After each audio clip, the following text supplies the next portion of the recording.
Chapter 4. Perception Shapes Reality. The power of perception. Idealism offers a radical shift in how we understand the world, one that places perception at the heart of reality itself. In the materialist worldview, reality is a fixed, physical stage, a universe of objects and forces that exist independently of us. Picture a stage set for a play. The props, the backdrop, the lighting, they're all there, whether the audience is watching or not. Materialism says the world is like that stage, and our senses are like a camera, capturing a more or less accurate picture of what's out there. Your eyes see a tree, your ears hear the wind, your hands feel the bark, and together, these sensations give you a snapshot of an objective reality. But idealism turns this idea upside down, suggesting that there's no stage separate from the audience, there's only the audience, and the stage is a creation of their perception. Imagine sitting in a quiet park, watching a tree sway in the breeze. The tree looks solid, its leaves a vibrant green, its branches casting dappled shadows on the ground. In a materialist view, that tree exists independently of you, a physical object made of wood, cells, and molecules, standing there whether you're looking at it or not. But idealism asks, how do you know the tree? You know it through your perceptions, the green you see, the rustling you hear, the texture you feel. These aren't just reflections of the tree, they are the tree as far as your experience is concerned. There's no tree out there separate from your mind, there's only the tree as you perceive it, a mental construct woven from the threads of your consciousness. In idealism, reality isn't a physical stage, it's a mental painting, created by the brushstrokes of perception. This idea has deep roots in philosophy, particularly in the work of Immanuel Kant, who reshaped our understanding of reality in the late 18th century. Picture Kant in his study in Königsberg, his quill scratching across the page as he wrestled with the limits of human knowledge. He argued that we can never know the world as it truly is, what he called the thing in itself. Instead, we only know the world as it appears to us, filtered through the structures of our consciousness. Space, time, and causality, Kant said, aren't features of an external reality, they're frameworks our mind imposes on experience. When you see the tree in the park, you're not seeing the tree as it is, you're seeing your mind's interpretation, shaped by the way it organizes sensory data. The green of the leaves, the motion of the branches, the passage of time as the sun moves across the sky, these are all mental constructs, products of your consciousness rather than an independent world. This perspective can feel disorienting at first, as if the ground beneath you has shifted. If reality is just perception, does that mean nothing is real? Not quite. Idealism doesn't deny the existence of a world, it redefines what that world is. The tree you see is real, but its reality is mental, not physical. It exists as a perception within a universal consciousness, a shared experience that you and others can access. This shared nature of perception is what gives the world its consistency, why the tree looks the same to you and your friend, or why it's still there when you return to the park tomorrow. The universal consciousness holds these perceptions together, creating a coherent reality that we all participate in, like a shared dream, where the dreamers see the same scenes. Understanding perception's role in reality opens up new possibilities for how we live. If the world is a mental construct, then our thoughts, emotions, and intentions might shape it in ways we don't fully realize. The tree in a park isn't just a neutral object, it's colored by your perception. If you see it as a symbol of growth and resilience, it feels inspiring. If you see it as an obstacle blocking your path, it feels frustrating. The tree hasn't changed, but your reality has, because your perception has shifted. This insight suggests that by changing how we perceive, we can change the reality we experience, a powerful idea that can transform how we approach challenges, relationships, and even our own sense of self. As we move through this chapter, we'll explore how perception shapes our world, offering tools to harness its power in your own life. Original case study. The shifting image to see the power of perception in action. Let's explore a case study. I've created a scenario I call the shifting image. Imagine you're sitting at a table in a cozy cafe, a cup of coffee steaming beside you, the hum of conversation filling the air. On the table is a simple drawing, a black and white sketch that catches your eye. At first glance, it looks like a duck, with a beak pointing to the right, its eye a small dot, its body curved in a gentle arc. You smile, charmed by the simplicity of the image, picturing the duck waddling through a pond. But then something shifts. You tilt your head slightly, and suddenly the duck disappears. In its place, you see a rabbit, its ears pointing to the left, its eye the same dot, its body now facing the other way. You blink, and the image shifts again. Duck, Rabbit, duck, rabbit. It's a famous optical illusion, often called the duck-rabbit image, and it's a perfect example of how perception creates your reality.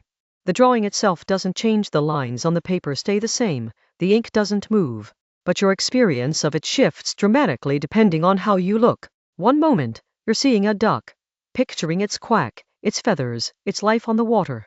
The next, you're seeing a rabbit, imagining its hop, its fur, its burrow in the grass. Neither interpretation is more correct than the other, they're both valid, depending on your perspective. This simple illusion reveals a profound truth. Reality isn't fixed or objective. It's a product of your mind, a creation of how you choose to see.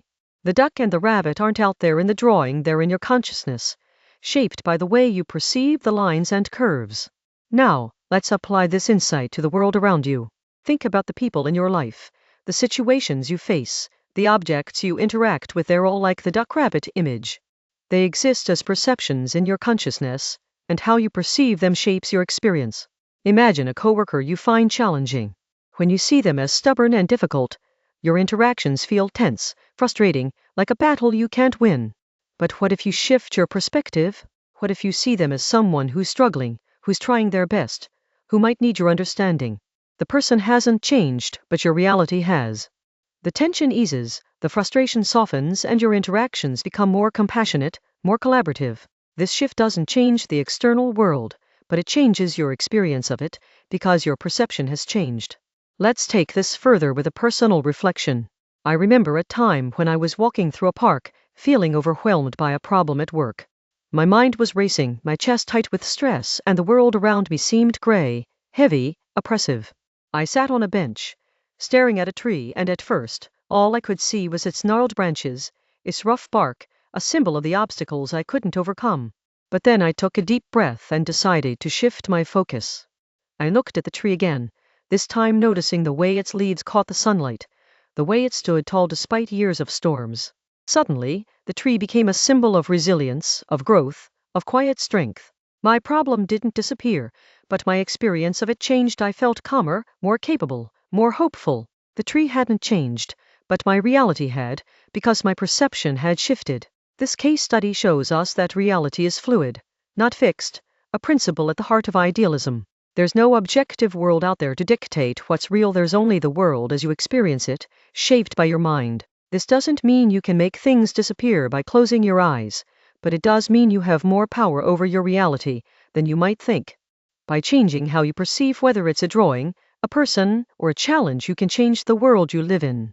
This insight is a cornerstone of idealism, and it offers a practical tool for living more intentionally, more creatively, and more compassionately in the reality you create. Neuroscience and idealism. At first glance, neuroscience might seem like the ultimate proof of materialism, a field that maps the brain's activity, showing how physical processes underlie our thoughts, emotions, and experiences. Picture a neuroscientist in a lab, their screens glowing with brain scans, colorful patterns lighting up as a subject performs a task. They can point to the visual cortex firing when you see a flower, the amygdala activating when you feel fear, the prefrontal cortex engaging when you make a decision. Materialists argue that this proves consciousness is just a product of the brain, a physical organ, a 3-pound lump of tissue that generates your mind through its complex processes. When neurons fire, when chemicals like dopamine and serotonin flow, your consciousness emerges, they say. It's a compelling story, one that's driven breakthroughs in understanding mental health, treating brain injuries, and even developing artificial intelligence. But idealism offers a different interpretation, one that reimagines the brain's role in a way that aligns with a mind-centric view of reality. Let's consider the default mode network, a set of brain regions that neuroscientists have studied extensively in recent years.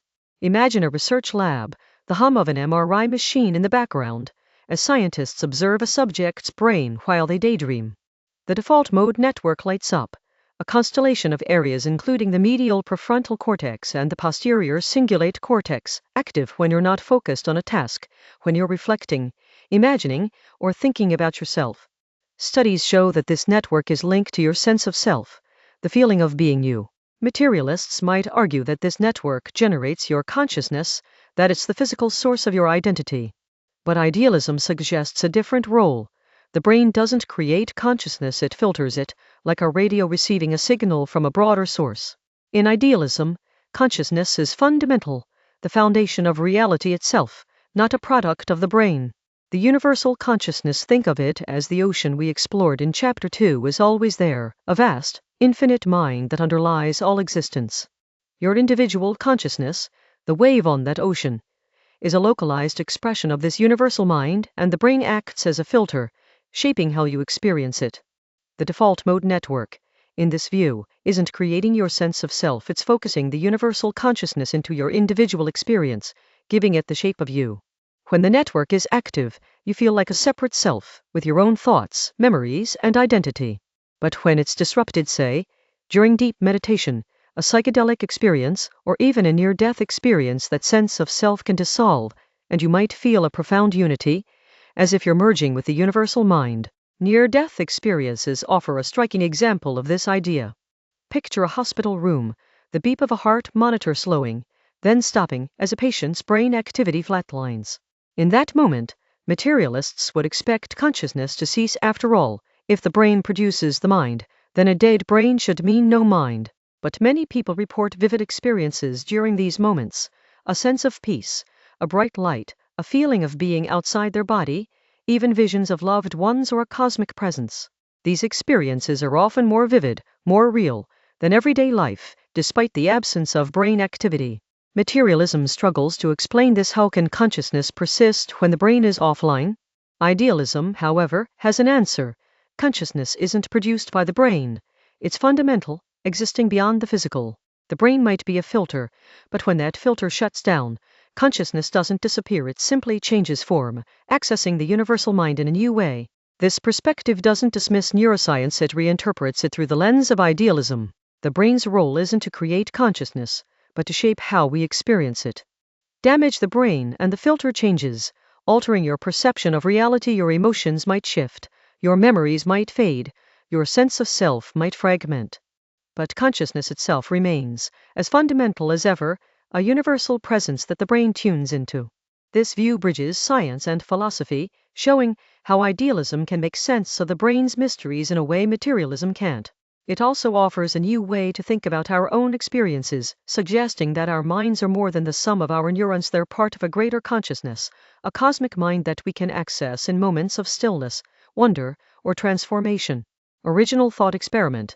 A world of mind. Let's immerse ourselves in a thought experiment I've designed to help you imagine a reality where the physical world as we know it doesn't exist, a scenario I call a world of mind. This exercise is crafted to stretch your imagination and bring the idealist perspective to life, perfect for an audiobook narration with its vivid, sensory details. Find a quiet space where you can relax, close your eyes, and let your mind wander. Take a few deep breaths, feeling your body settle, your thoughts slow, your awareness deepen. Let's begin. Imagine a world where there's no physical matter, no objects, no bodies, no space as you know it. Instead, there's only consciousness, a vast, shimmering field of mental experiences. You don't have a physical body in this world, but you're still aware, still present, still you. Around you, colors swirl like a living painting, vivid reds, blues, and golds, blending and shifting in a dance of light. They're not attached to objects, they simply exist, pure sensations of color that fill your awareness. You hear sounds, to a melody like the chime of bells, a soft hum that feels like the universe breathing, a burst of laughter that echoes through the space. These sounds aren't coming from a source, they're part of the mental landscape, vibrations in the field of consciousness. Now imagine feeling emotions in this world: joy rising like a warm wave, curiosity sparkling like a star, love wrapping around you like a gentle embrace. These emotions aren't tied to events or people, they're pure experiences, flowing through the consciousness you're part of. You sense other presences, too, not as physical beings, but as minds like yours, their thoughts and feelings mingling with your own. You communicate not with words, but with shared experiences, merging colors, harmonizing sounds, blending emotions in a way that feels more intimate than any conversation. This world feels just as real as the one you're used to, but it's entirely mental, a creation of consciousness without any physical foundation. Could such a world exist? Idealism says yes, it's the kind of reality we live in, just stripped of the illusion of physicality. The physical world we experience might be a projection of this mental realm, a shared dream we've learned to interpret as solid, separate material. The chair you're sitting on, the sound of your breath, the light in the room, they might all be mental experiences, like the colors and sounds in this thought experiment, existing only because they're perceived within a universal consciousness.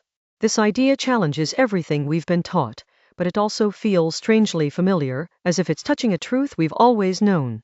As you return from this world of mind, open your eyes and look around. Notice the objects, the sounds, the sensations of your body. What if they're all part of a mental reality, a dream of consciousness that you're both experiencing and creating? This thought experiment invites you to see the world anew, as a living expression of mind, where perception isn't just a window to reality, it's the very thing that makes reality possible. Hold this perspective as we continue our journey, exploring how idealism can transform not just how you think, but how you live.